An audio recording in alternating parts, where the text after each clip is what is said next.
السلام عليكم ورحمة الله.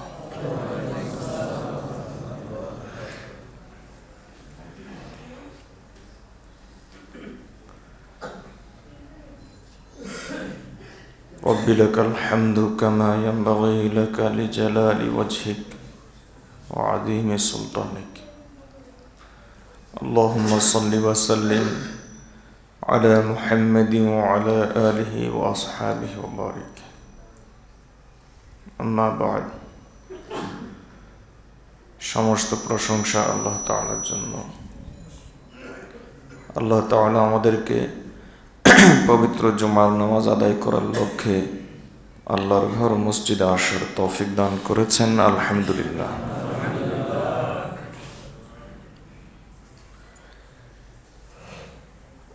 আশা করি আপনারা ভুলে যাননি দীর্ঘ ধারাবাহিক আলোচনার সূচনা হয়েছিল ইসলামের 4 খলিফার জীবনী নিয়ে।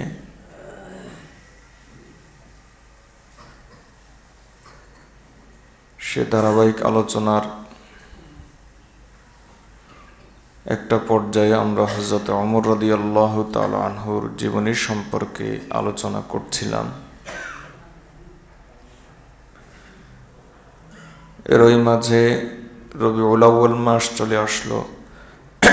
সেদিকটাকে লক্ষ্য রেখে, যেতে এই মাসে সাধারণত নবীজির আলোচনা শোনা হয়, করা হয়,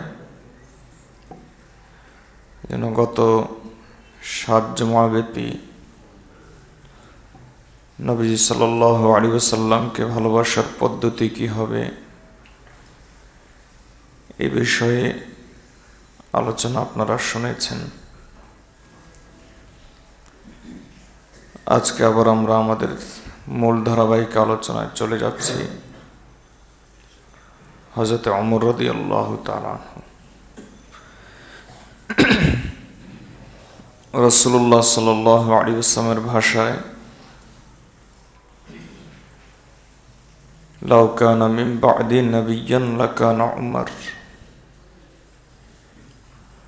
নবুয়তের দরজা বন্ধ, আমার পরে আর কেউ নবী হিসাবে আসবে না। যদি আসতো তিনি হতেন ওমর। নবীজির ভাষায় ওমর যে পথে চলে, শয়তান ভিন্ন পথ ধরে। নবীজির ভাষায় লিকুল্লি উম্মাতিন মুহাদ্দাস ওয়া মুহাদ্দাসু হাযিহিল উম্মতি ওমর। প্রত্যেক উম্মতের মুহাদ্দাস আছে, আর আমার উম্মতের মুহাদ্দাস হলেন ওমর। জিজ্ঞেস করা হলো, মারিল মুহাদ্দাস ইয়া রাসূলুল্লাহ, মুহাদ্দাস কে? রাসূলুল্লাহ সাল্লাল্লাহু আলাইহি ওয়াসাল্লাম বললেন, যে ব্যক্তি ফেরেশতাদের জবানে কথা বলে। হযরত ওমর। নবীজির ভাষায়, ওমর যতদিন তোমাদের মাঝে থাকবে ততদিন তোমাদের মাঝে কোনো প্রকার বাড়াবাড়ি অবস্থান গ্রহণ করতে পারবে না। হযরত ওমর রাদিয়াল্লাহু তাআলা আনহু খেলাফত লাভ করেছেন কিভাবে, ইসলাম গ্রহণ করেছেন কিভাবে, এই সম্পর্কে আমরা আলোচনা শুনেছি। ইসলাম গ্রহণ করার পর মুসলমানরা সবচাইতে বেশি খুশি হয়েছে এবং এত জোরে তাকবীর দিয়েছিল যে হাত্তা সুমিআন নিদা ফি নওয়াহিল মদিনা, ফি নওয়াহিল মক্কা, যে তাকবীরের ধ্বনি মক্কার বিভিন্ন প্রান্তে পর্যন্ত শোনা গিয়েছিল।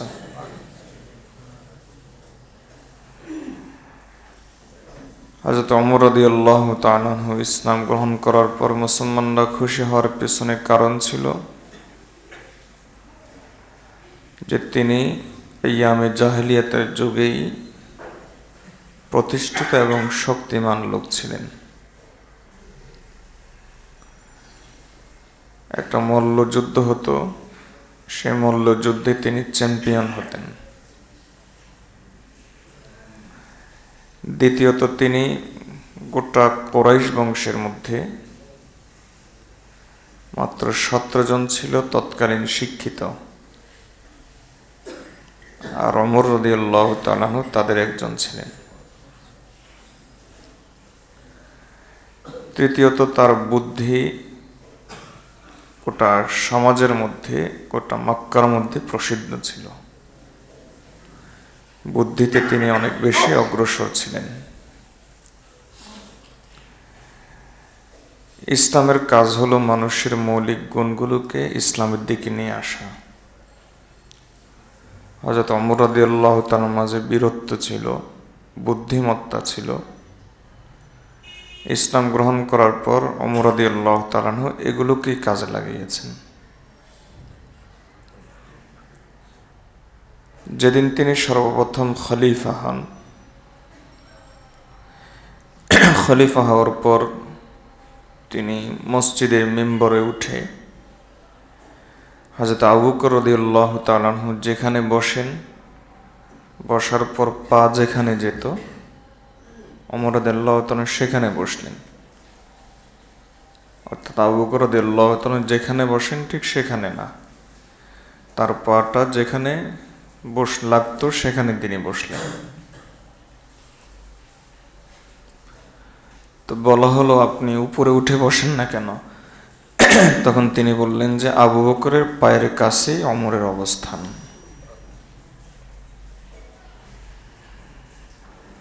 তারপরে তিনি সর্বপ্রথম যে কথাটা বলেছিলেন আমাদের জন্য খুবই গুরুত্বপূর্ণ কথা। তিনি প্রথম খুতবাতে বলেছিলেন যে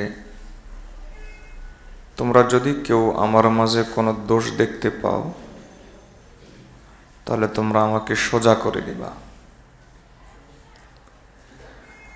আর ওয়া আহাব্বু ইলাইয়া মান রাফা ইলাইয়া উয়ুবি,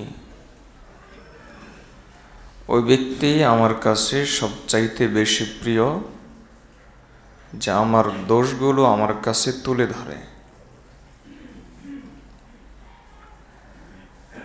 হযরত ওমর রাদিয়াল্লাহু তাআলা আনহু খলিফাতুল মুসলিমিন হয়ে যখন তাকে লোকেরা বলল খলিফা, তিনি বললেন যে না, আমি খলিফাতুর রাসূল, নবীজির খলিফা। খলিফা মানে প্রতিনিধি, নবীজির খলিফা হওয়ার উপযুক্ত আমি নই। হ্যাঁ, মুমিনরা যেহেতু আমাকে তাদের নেতা হিসাবে ঠিক করেছে, এজন্য আমি বড়জোর আমিরুল মুমিনিন। এজন্য হযরত ওমর রাদিয়াল্লাহু তাআলার সাথে লাগানো হয় আমিরুল মুমিনিন হযরত ওমর ইবনুল খাত্তাব রাদিয়াল্লাহু। আর খলিফাতুল মুসলিমিন লাগানো হয় হযরত আবু বকর সিদ্দিকের সাথে।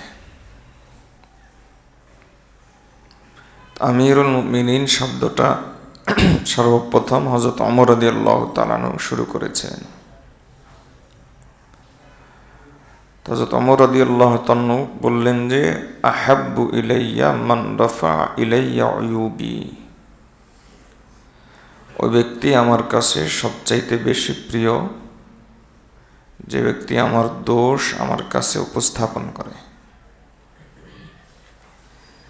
ওমর রাদিয়াল্লাহু তাআলার অন্যান্য চরিত্র বাদই দিলাম, অন্যান্য স্বভাব বাদই দিলাম, এই একটা চরিত্র যদি আমরা ওনার ধরি তাহলেও আমাদের সমাজে কোনো প্রকার অশান্তি থাকে না। সমাজে কেন, গোটা বিশ্বে, রাষ্ট্রে, বিশ্বে কোথাও কোনো প্রকার অশান্তি থাকে না। যদি আমরা সাহাবায়ে কেরামের জীবন থেকে শুধুমাত্র একটা অংশ যদি ধরি, যেহেতু জীবনী আলোচনা মূল উদ্দেশ্য নয়, শিক্ষা নেওয়া মূল উদ্দেশ্য, এজন্য হযরত ওমর রাদিয়াল্লাহু তাআলা এখান থেকে আমরা কি শিক্ষা পাই? এখান থেকে এই শিক্ষা পাই, যে ব্যক্তি আমার প্রশংসা করে সে ব্যক্তি আমার প্রকৃত বন্ধু নয়। যে ব্যক্তি আমার দোষ আমার কাছে এসে বলে সে ব্যক্তি হল আমার প্রকৃত বন্ধু। কিন্তু আমাদের সমাজ হয়ে গেছে উল্টা। আমার সামনে এসে যে বেশি হুজুর হুজুর করবে আমরা তাকে মনে করি যে ইনি হলেন আমার সবচাইতে কাছের মানুষ। হযরত ওমর রাদিয়াল্লাহু তাআলা শিক্ষা দিলেন, না, একজন ব্যক্তির দোষ ধরে কখন? যদি তার মধ্যে ঈমান থাকে, তাকওয়া থাকে, পরহেজগারি থাকে, তাহলে সে অপর মুসলমানের দোষ ধরে তার হিতাকাঙ্ক্ষী হয়ে। আর যদি তাকওয়া কম থাকে, ঈমানের কমতি থাকে, তাহলে সে অপর মুসলমানের দোষ ধরে হিতাকাঙ্ক্ষী হয়ে না, হয়তো হিংসাবশত অথবা অহংকারবশত। এজন্য রাসূলুল্লাহ সাল্লাল্লাহু আলাইহি ওয়াসাল্লাম কোন দোষ ধরাটা হিতাকাঙ্ক্ষীর দোষ আর কোন দোষ ধরাটা হিতাকাঙ্ক্ষীর দোষ নয়, এটা চেনার জন্য একটা মাপকাঠি দিয়েছেন। রাসূলুল্লাহ সাল্লাল্লাহু আলাইহি ওয়াসাল্লাম বলেন যে আল মুমিনু মিরআতুল মুমিন, মুমিন মুমিনের জন্য আয়না স্বরূপ। এখান থেকে মুহাদ্দিসিন ইকরাম অনেক মাসালা বের করেছেন। তার মধ্যে থেকে প্রথম মাসালা, আয়নার সামনে যখন কোনো ব্যক্তি দাঁড়ায় তখন আয়না নীরবে তার চেহারার দোষ বলে দেয়। আয়না কিন্তু বলে বেড়ায় না যে অমুকের মাঝে এই দোষ আছে। ঠিক তেমনি ভাবে মুমিন মুমিনের দোষ ধরবে নিষেধ নয়, তবে অপরের সামনে নয়, অন্যের সামনে নয়। একান্তভাবে দোষটা বলবে যদি দোষ মনে হয়, যাতে করে মুমিন ব্যক্তি শুধরে যায়। দ্বিতীয় শিক্ষা হলো, আয়নার সামনে কিন্তু যেই দাঁড়ায় তার দোষই বলে। আমি দাঁড়ালেও আপনার দোষ বলবে, আপনি দাঁড়ালেও আপনার দোষ বলবে।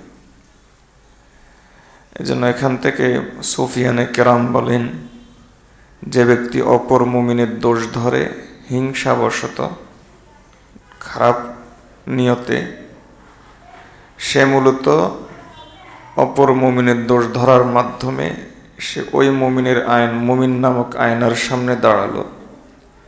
মূলত তার মাঝে এর চাইতে অনেক বেশি দোষ আছে, এই দোষ ধরার মাধ্যমে এটাই প্রমাণ হলো।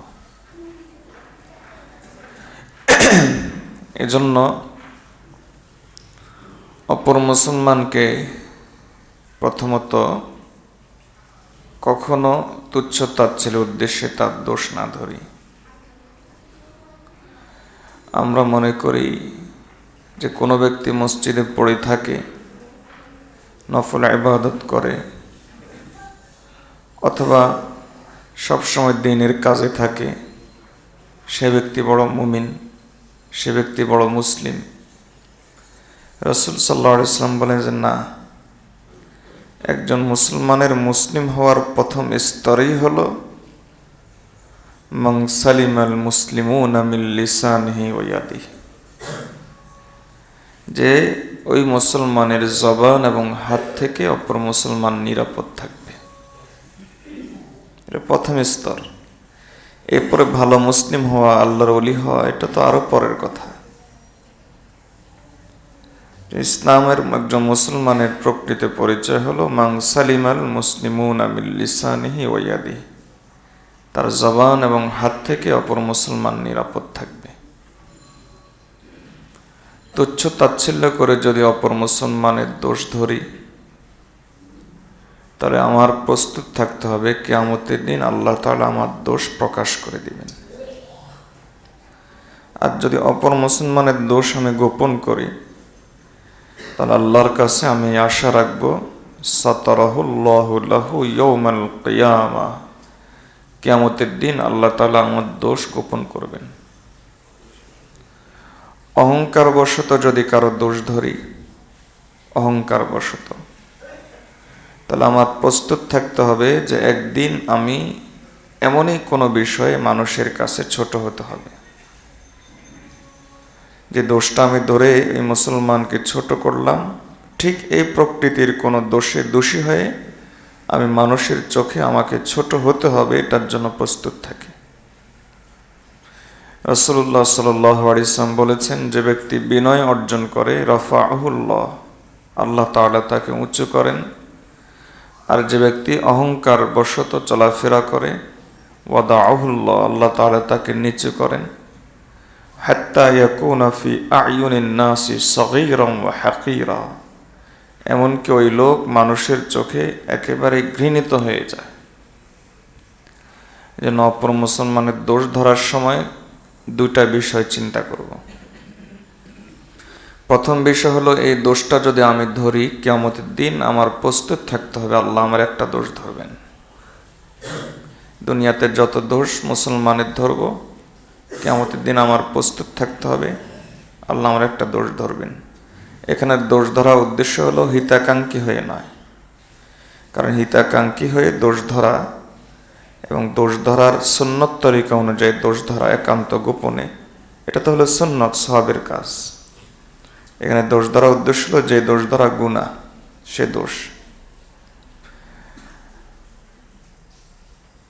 আল্লাহু আকবার, আলহামদুলিল্লাহ। আমাদের বড়দের অভ্যাস ছিল এই, তাদের দোষ ধরলে তারা খুশি হতেন। হযরত হাকিমুল উম্মত থানবী রহমতুল্লাহ আলাইহি একদিন এক খাদেমকে খুব ধমক দিচ্ছিলেন। তো খাদেম বললেন যে হযরত তাহকিক করে কথা বলবেন। তাহকিক মানে তদন্ত করে কথা বলবেন, আমি এটা করি নাই। হযরত সাথে সাথে নিচের দিকে তাকিয়ে গেলেন, পড়া শুরু করলেন আস্তাগফিরুল্লাহ আস্তাগফিরুল্লাহ। আর আমরা হলে বললাম যে খাদেম বেয়াদব, মুখে মুখে কথা বলে। তিনি সাথে সাথে নিচের দিকে তাকিয়ে বলেন আস্তাগফিরুল্লাহ আস্তাগফিরুল্লাহ। এরপর মাথা উঠিয়ে বলেন যে ভাই মাফ কিজিয়ে, মাফ করবা, যে আমি শরীয়তের উসুল অনুযায়ী কথা বলি নাই। তার বড়রা তাদের দোষ ধরলে খুশি হতেন। আমাদের বসুন্ধরা মুফতি আব্দুর রহমান সাহেব রহমতুল্লাহ আলাইহি এই কয়দিন আগে ইন্তেকাল করেছেন। একদিন হযরতের ওখানে আমি নিজে বসা ছিলাম। হযরত তার মাদ্রাসার বাবুর্চিকে এনে খুব ধমক দিচ্ছিলেন। তো বাবুর্চি হঠাৎ করে বলল উঠল, হযরত হুজুর আপনি যেটা বলেছেন আমি এটা করি নাই, আপনি মিথ্যা কথা বলতেছেন। তার মেজাজ খারাপ হয়ে গেছে হয়তো এই জন্য, বা অন্য কোনো কারণে আপনার কথাটা সত্য হচ্ছে না। হযরত সাথে সাথেই নিচের দিকে তাকিয়ে বলেন আস্তাগফিরুল্লাহ আস্তাগফিরুল্লাহ। ভাই তোমার কাছে মাপ চাই, তোমার হক আমি নষ্ট করছি, যে তোমাকে কষ্ট দিছি, তোমার কাছে আমি মাফ চাই। তা আমরা হলে বললাম এ চাকরি, বাবুর্চি আবার চাকরি থাকে নাকি? আলহামদুলিল্লাহ ওই বাবুর্চি এখনো আছে। তো এটা হলো আমাদের বড়দের অভ্যাস। আর শাইখুল হাদিস আল্লামা জাকারিয়া রহমতুল্লাহ আলাইহি একজন খাদেম ছিল। তো বারবার দোষ করত। তো একদিন জাকারিয়া রহমতুল্লাহ আলাইহি তাকে খুব ধমক দিচ্ছিলেন। তো ওই খাদেম বলে উঠলো, হযরত মাফ করে দেন। জাকারিয়া রহমতুল্লাহ বললেন, কয়বার মাফ করব? প্রতিদিন একই দোষ, কয়বার মাফ করব? তো মাওলানা ইলিয়াস রহমতুল্লাহ আলাইহি কাছে বসা ছিলেন, ইমামুদ দাওয়া ওয়াত তাবলীগ। তিনি কাছে বসা ছিলেন। শাইখুল হাদিস জাকারিয়া রহমতুল্লাহ আলাইহির কানে কানে বললেন, যতবার তুমি আল্লাহর কাছে মাফ পেতে চাও ততবার তুমি একে মাফ করো।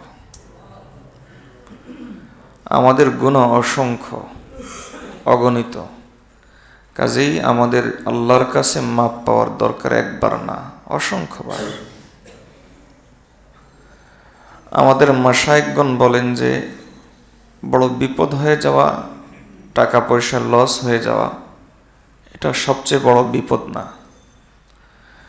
সবচাইতে বড় বিপদ হলো আল্লাহ কাউকে মাফ না করা, আল্লাহর মাগফিরাত না পাওয়া, এটা হলো সবচাইতে বড় বিপদ। এজন্য এভাবে আমরা যদি অপর মুসলমানের ইজ্জত, সম্পদের প্রতি লক্ষ্য রাখি, তাহলে পারিবারিক অশান্তিগুলো যে পরিমাণ এখন আছে এই পরিমাণ থাকে না। এমনকি আমি বলবো রাষ্ট্রীয় সমস্যাও থাকে না, এমনকি আমি বলবো গোটা বিশ্বেরই সমস্যা থাকে না। আল্লাহ তাআলা আমাদেরকে এই কথাগুলো মেনে চলার, এই কথাগুলো বোঝার, এগুলোর উপর প্রত্যেককেই প্রত্যেকের অবস্থান থেকে আমল করার তৌফিক দান করুন। হযরত ওমর রাদিয়াল্লাহু তাআলা আনহুর বিনয়ের আরেকটা দৃষ্টান্ত দেখেন। আসলে বিনয়ের আমলটা অনেক প্রিয় আমল আল্লাহর কাছে। কোন ব্যক্তি কোটি কোটি নফল রাকাত দিয়ে অনেক সময় আল্লাহর ওলি হতে পারে না। বিনয় এমন একটা আমল, এই আমলের মাধ্যমে সে আল্লাহর ওলি হয়ে যায়। আল্লাহ তাআলা হযরত আদম আলাইহিস সালামের দোয়া কবুল করলেন কি জন্য? তাফসীরে কিতাবে মুফাসসিরিন ইকরাম লেখেন যে হযরত আদম আলাইহিস সালাম যে গন্ধম ফল খেলেন আপনারা জানেন, এরপর পৃথিবীর মধ্যে চলে আসলেন, আল্লাহর কাছে অনেক দিন দোয়া করেছেন। শেষ আল্লাহ দোয়া কবুল করলেন কেন? বিনয়ের কারণে।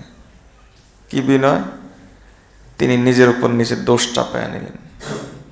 রব্বানা যালামনা আনফুসানা ওয়া ইল্লাম তাগফির লানা ওয়া তারহামনা লানাকুনান্না মিনাল খাসিরিন।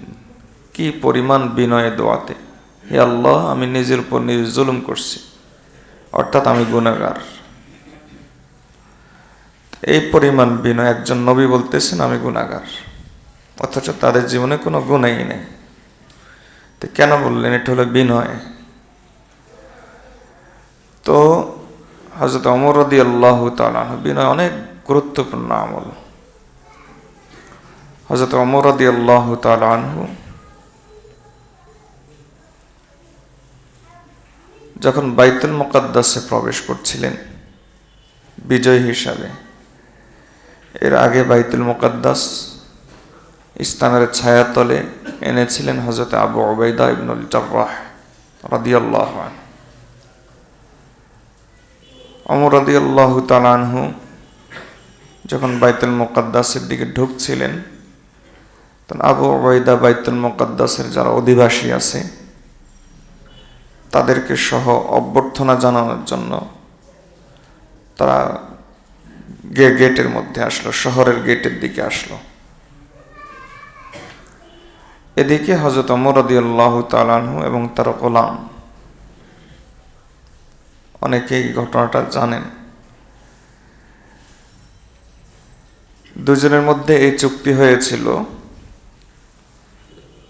যে হযরত ওমর রাদিয়াল্লাহু তাআলা আনহু ঠিক করে দিয়েছিলেন যে যতক্ষণ আমি উটের রশি ধরে টানবো ততক্ষণ তুমি উটের উপর বসা থাকবা, আর যতক্ষণ তুমি টানবা ততক্ষণ আমি বসা থাকবো। সমান যেন হয়, কোনো বেশ কম যেন না হয়। আর আমরা তো হলাম চাকরকে তো রাখছি রশি টানার জন্য, তাহলে সে রশি টানবে, আমি উপরে বসে থাকবো।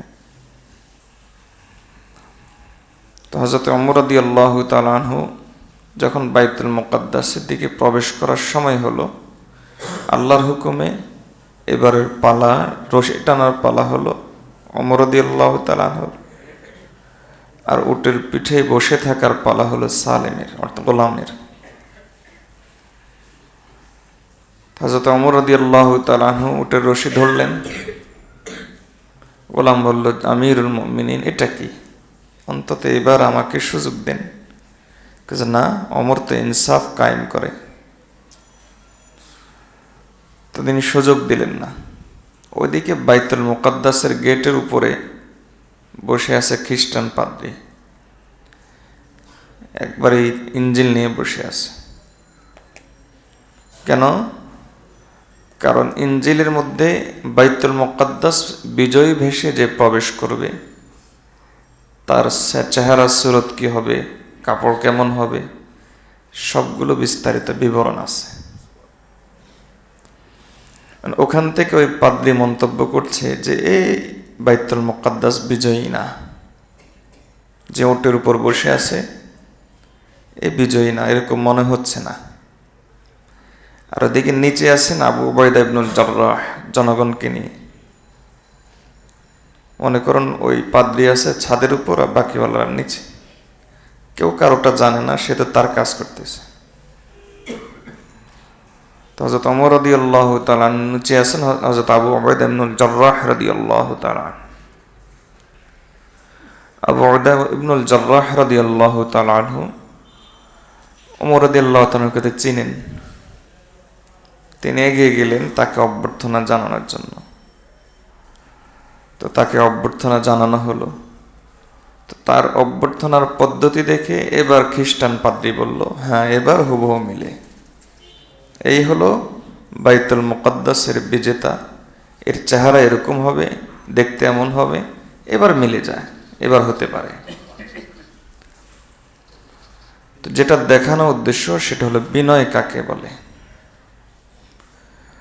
তো আবু উবাইদা ইবনুল জাররাহ তিনি হযরত ওমর রাদিয়াল্লাহু তাআলাকে দরখাস্ত করলেন যে আমিরুল মুমিনিন, বাইতুল মুকাদ্দাসের পরিবেশ এখনো এরকম হয় নাই যেটা আমাদের মদিনার পরিবেশ, যে মদিনার পরিবেশে বিনয়ী হয়ে তাদের পোশাক আশাক যদি সাধারণ থাকে এতে কোনো দোষের কিছু না। কিন্তু বাইতুল মুকাদ্দাসের মানুষ পারস্যের সম্রাট দেখেছে, বাইতুল মুকাদ্দাসের মানুষ রোম সম্রাট দেখেছে, তাদের সাম্রাজ্যগুলো দেখেছে, আর তারা দেখেছে যে এরকম বিজয়ী যারা হয় তাদের চেহারায় পোশাক আশাক একটা শান শৌকত থাকে। তো সেই হিসাবে আমি এক জোড়া কাপড় এনেছি, আমিরুল মুমিনিন এই কাপড়টা পরে নেন। আবু উবাইদা ইবনুল জাররাহ রাদিয়াল্লাহু তাআলা আনহু হযরত ওমর রাদিয়াল্লাহু তাআলাকে প্রস্তাব দিলেন যে এই কাপড়টা পরে নেন। ওমর রাদিয়াল্লাহু তাআলা ঐতিহাসিক উত্তর দিলেন। ওমর রাদিয়াল্লাহু তাআলা বলেন, আলহামদুলিল্লাহিল্লাযী আ'আজ্জানা বিল ইসলাম ফামাহমা তাতলুবুল ইজ্জাতা বিদুনিহি ইউযিল্লুকুমুল্লাহ। ওমর রাদিয়াল্লাহু তাআলা বলেন যে কম্প্রোমাইজ করার নাম ইসলাম না। ইসলাম একটা স্বতন্ত্র ধর্ম, সে তার স্বকীয়তা নিয়ে চলবে। আল্লাহ আমাদেরকে ইসলাম দিয়েছেন, আমাদেরকে সম্মানিত করেছেন ইসলামের কারণে। আজকে ওমর বিজয়ী হিসাবে বাইতুল মুকাদ্দাসে প্রবেশ করছে। এই ওমর একটা সময় বকরি চড়াইতো, একটা এদিক দৌড় দিত আর একটা ওইদিক দৌড় দিত, বাবা দেখে বলতো তোকে দিয়ে কিচ্ছু হবে না। সে ওমর আজকে বাইতুল মুকাদ্দাসে বিজয়ী হিসাবে প্রবেশ করছে, গোটা পৃথিবীর অর্ধেক শাসন করছে, যেই কারণে, যে রহস্যের কারণে, সেই রহস্যের নাম হলো ইসলাম। আল্লাহ আমাদেরকে ইসলাম দ্বারা সম্মানিত করেছেন, সমস্ত প্রশংসা আল্লাহর। হযরত ওমর রাদিয়াল্লাহু তাআলা আলহামদুলিল্লাহ। ওমর রাদিয়াল্লাহু তাআলা বললেন যে, তারপর তিনি বলেন যে একটা ঐতিহাসিক কথা বলবেন, এটা আমাদের জন্য শিক্ষার বিষয় আছে। ফামাহমা তাতলুবুল ইজ্জাতা বিদুনিহি ইউযিল্লুকুমুল্লাহ। ইসলাম ছাড়া অন্য কোনো পথে, অন্য কোনো মতে, অন্য কোনো মতবাদে, অন্য কোনো ধর্মে যদি তুমি ইজ্জত চাও, ওই মুসলিম উম্মাহ যদি তোমরা ইজ্জত তালাশ করো, আল্লাহ তোমাদেরকে বেইজ্জতি করে ছাড়বেন। আজকে আমাদের যে কঠিন পরিস্থিতি, আমরা ঘরে ঘরে মুসলমানদের শত্রু তৈরি হচ্ছে, দিন থেকে আমরা যেভাবে দূরে সরে যাচ্ছি। এই যে আপনারা বসে আগ্রহ সহকারে কোরআন এই যে শোনেন, জুমার আলোচনা শোনেন, তাফসিরে আসেন, কেন জানেন? এর পেছনে প্রভাব হলো ছোটবেলায় কিছু দিন পেয়েছেন, মক্তবে এসেছেন, মা বাবা মক্তবে পাঠিয়েছে, কিছু কোরআন শিক্ষা দিয়েছে। আর আমরা আমাদের প্রজন্মকে যেভাবে দিন থেকে মুক্ত করে দিচ্ছি, দিন থেকে যেভাবে আমরা তাদেরকে আমাদের ধারণা মতে আমরা তাদেরকে ডিজিটাল বানাচ্ছি, আধুনিক বানাচ্ছি, মডার্ন বানাচ্ছি, শিক্ষিত বানাচ্ছি, প্রতিষ্ঠিত করছি, তাদের কেরিয়ার গঠন করছি, এটা আমাদের ধারণা। কিন্তু আল্লাহর বান্দা, বিশ্বাস করুন, এভাবে চলতে থাকলে, যদি এভাবে চলতে থাকে, আমাদের ভবিষ্যৎ প্রজন্মের অস্তিত্ব খুঁজে পাওয়া যাবে না। আমাদের ভবিষ্যৎ প্রজন্মের অস্তিত্ব খুঁজে পাওয়া যাবে না। আল্লাহ আমাদেরকে আমাদের মূল ইজ্জত কোথায়, মূল সম্মান কোথায়, এ কথাটা বোঝার তৌফিক দান করুন। মনে রাখবেন, পাশ্চাত্য সংস্কৃতির মধ্যে আমাদের ইজ্জত নয়। এই ইংরেজদেরকে তাড়ানোর পিছনে এই দেশের সবচাইতে বড় অবদান হলো ওলামায়ে দেওবন্দের। মাহমুদ হাসান দেওবন্দি রহমতুল্লাহ আলাইহি, ইংরেজরা একবার তার কাছে প্রস্তাব দিল যে, হযরত জি, আপনি বড় মানুষ, আপনি এক কাজ করেন, মাদ্রাসায় বসে হাদিস পড়ান, আমরা আপনার কাছে আসব, আপনার মাদ্রাসায় বছরে যত খরচ হয় সব টাকা আমরা ব্যবস্থা করে দেব, আর আপনাকে গোটা ভারতবর্ষের সর্বোচ্চ আলেম হিসাবে আমরা উপাধি দেব, বড় মুফতি হিসাবে, যেমন আহলে হাদিসটা উপাধি নিয়েছিল, তো এরকম একটা উপাধি আপনাকে দিব যে আমরা বড়, আপনি সবচাইতে বড় আলেম, এরকম একটা উপাধি আমরা আপনাকে দিব, আপনি বসে থাকেন। মাহমুদ হাসান দেওবন্দি 80 বছরের বেশি বয়স, বুড়া, হাঁটতে পারে না, চলতে পারে না। তিনি উত্তর দিলেন যে, আমার মনে চায় যে আমার কিছু শাগরিদ আমাকে পালকির মধ্যে বসাবে, আর আমি গ্রামে গ্রামে গিয়ে বলবো, ইংরেজ কো নিকাল দো, ইংরেজ কো নিকাল দো, ইংরেজ কো নিকাল দো। আমি গ্রামে গ্রামে বলবো যে ইংরেজকে বের করে দাও, ইংরেজকে বের করে দাও। তো আমাদের ওলামায়ে দেওবন্দ, এই দিল্লির চাঁদনি চক ইত্যাদি জায়গাতে ওলামায়ে দেওবন্দের পোড়া মাংসের গন্ধে ওখানে হাঁটা যেত না, এই পরিমাণ ওলামাকে শহীদ করেছিল ইংরেজরা। পোড়া মাংসে গন্ধে সেখানে হাঁটা যেত না। 18,000 আলেম। এই যে আমাদের সিলেটের মধ্যে একসাথে 17 জন আলেম, সিলেটের কানাইঘাটে, এভাবে শহীদ করে দিয়েছিল। তো আমরা এত কষ্ট করে আমরা ইংরেজদেরকে তাড়ালাম, কিন্তু ইংরেজি সংস্কৃতি তাড়াইতে পারলাম না, ইংরেজি পনা তাড়াইতে পারলাম না, ইংরেজ পনা তাড়াইতে পারলাম না। এত কষ্ট করে তারা তো আমাদের থেকে গেল, কিন্তু তারা গেছে, এখন আমরা ইংরেজ হতে চাই। ইংরেজরা চলে গেছে, এখন আমরা খোদ ইংরেজ হতে চাই। আল্লাহর ওয়াস্তে বিশ্বাস করেন, এগুলোর ভিতরে ইজ্জত নয়।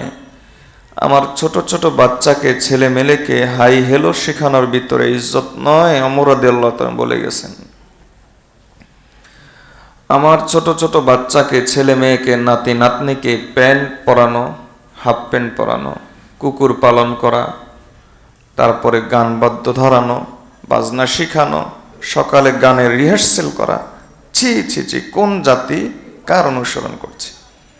আজকে যুবকরা খেলোয়াড়দের মতো স্টাইল করে, তাদের মতো জার্সি পরে, তাদের মতো চুল কাটে। লা হাওলা ওয়ালা কুওয়াতা ইল্লা বিল্লাহ। আল্লাহ যাদেরকে বলেছেন উলাইকা কাল আনআম বাল হুম আদাল, এরা হলো চতুষ্পদ জন্তুর মতো, এর চাইতে নিকৃষ্ট। আমাদের রুচি আজকে কি পরিমাণ খারাপ হয়ে গেছে যে আমরা এদের অনুসরণ করি। আল্লাহ আমাদেরকে আমাদের সংস্কৃতি বুঝার, আমাদের দিন বুঝার, আমাদের ইজ্জতের স্থান বুঝার তৌফিক দান করুন। হযরত ওমর রাদিয়াল্লাহু তাআলা বাইতুল মুকাদ্দাস বিজয়ের সময় তিনি ঐতিহাসিক কথা বলেছিলেন, ফামাহমা তাতলুবুল ইজ্জাতা বিদুনিহি ইউজিল্লুকুমুল্লাহ। এই দিন ছাড়া যদি তোমরা অন্য কোনো পথে, অন্য কোনো মতে, অন্য কোনো ধর্মে যদি তোমরা ইজ্জত চাও, আল্লাহ তাআলা তোমাদেরকে বেইজ্জতি করে ছাড়বেন। আজকে অনেক সময় আমরা আমাদের ছেলে মেয়ের কারণে আমরা মাখলুকের সামনে লাঞ্ছিত হই। একটু খেয়াল করলে দেখা যাবে দোষ আমাদের, দোষটা হলো আমাদের। কারণ আমরা এদেরকে দিয়ে সামাজিক তো চেহারা উজ্জ্বল করতে চেয়েছি, কিন্তু মুসলমান বানাইতে পারিনি। ডাক্তার বানান, ইঞ্জিনিয়ার বানান, ব্যবসায়ী বানান, কসম আল্লাহর ইসলামের নিষেধ নাই, ওলামায়ে কেরামের নিষেধ নাই। ওলামায়ে কেরাম শুধু বলেন ওলামায়ে কেরামকে বুঝেন, মাদ্রাসা শিক্ষা বুঝেন, আলেম ওলামার কাছে আসেন, দেখবেন আল্লাহর কসম দিয়ে বলতেছি, অপরাধ এরা করে না, অপরাধ করে বাইরের মানুষগুলো, কিন্তু রাতের বেলায় তাহাজ্জুদের চোখের পানি দেয়, হে আল্লাহ সকল গুনাহগারকে মাফ করে দেন বলে এরা আপনাদের শত্রু নয়। একবারে হাতে পায়ে ধরে হাত জোড় করে বলি, এরা আপনাদের শত্রু নয়। মসজিদে বসে বলি, এদের চাইতে বেশি এবং বড় হিতাকাঙ্ক্ষী আপনারা এই জগতের বুকে আপনাদের আর কেউ নাই। আল্লাহর কসম, এদের চাইতে বড় হিতাকাঙ্ক্ষী আপনাদের আর কেউ নাই। আপনারা বলে থাকে আপনাদের বাচ্চাদেরকে কোরআন শিখান, আপনাদের বাচ্চাদেরকে দ্বীনের মৌলিক কথাগুলো শিক্ষা দেন, ফরজ ওয়াজিবগুলো শিক্ষা দেন, এরপর ডাক্তার বানান, অসুবিধা কি? আমাদের তো ডাক্তারেরও দরকার আছে। ইঞ্জিনিয়ার বানান, সমস্যা কি? আমাদের তো ইঞ্জিনিয়ারেরও দরকার আছে। ব্যবসায়ী বানান, সমস্যা কি? যার যেই লাইনে পড়তে চায় পড়েন, সব লাইনের তো আমাদের লোক দরকার আছে। রাষ্ট্র চালাইতে হবে, দেশ চালাইতে হবে, জাতিকে উন্নতির শিখরে নিয়ে যেতে হবে। তো সেগুলো ইসলাম, সেগুলো দ্বীন। এই ডাক্তারি পড়াও দ্বীন, ইঞ্জিনিয়ারিং পড়াও দ্বীন। শিক্ষার বিভক্তি ইসলাম করে না। ইসলাম শুধু বলে আগে তুমি মৌলিক শিক্ষাটা শিখে নাও, কোরআন হাদিস শিখে নাও, যাতে করে যেখানেই যাব অন্তত মুসলমান থাকব, অন্তত ইসলামের পরিচয়টা আমি ভুলে যাব না। আল্লাহ আমাদেরকে মুসলিম হওয়ার তৌফিক দান করুন। আমাদের ছেলে মেয়েদেরকে সব কিছু বানানোর আগে মুসলমান বানানোর তৌফিক দান করুন। ওমা আলাইনা ইল্লাল বালাগ। আবারও সে স্মরণ করে দিচ্ছি উঠার আগে ওমর রাদিয়াল্লাহু তাআলার কথা, আলহামদুলিল্লাহিল্লাযী আ'আজ্জানা বিল ইসলাম। যারা পারেন মুখস্থ করে নেবেন। সমস্ত প্রশংসা ওই আল্লাহর জন্য যিনি আমাদেরকে ইসলাম দ্বারা সম্মানিত করেছেন। ফামাহমা তাতলুবুল ইজ্জাতা বিদুনিহি, ইসলাম ছাড়া যদি অন্য কোনো পথে তোমরা ইজ্জত চাও, ইউজিল্লুকুমুল্লাহ, আল্লাহ তোমাদেরকে বেইজ্জতি করে ছাড়বেন। এই কথাটা মুখস্থ করবেন, বাচ্চাদেরকে শিখিয়ে দিবেন যে ও বাচ্চা, ও আমার ছেলে, ও আমার মেয়ে, আমাদের নেতা হযরত ওমর ইবনুল খাত্তাব, মুমিনদের আমির হযরত ওমর ইবনুল খাত্তাব, রাসূলুল্লাহ সাল্লাল্লাহু আলাইহি ওয়াসাল্লাম অত্যন্ত আস্থাভাজন প্রিয় সাহাবী, তিনি আমাদের উদ্দেশ্যে এই কথাটা বলেছেন ওই দিন যেই দিন তিনি বাইতুল মুকাদ্দাসে বিজয় হিসেবে প্রবেশ করছিলেন। আল্লাহ আমাদেরকে কথাটা বোঝার, অনুধাবন করার, অন্তর থেকে চিন্তা করার তৌফিক দান করুন। ওয়া মা আলাইনা ইল্লাল বালাগ। যারা সুন্নাত পড়েন সুন্নাত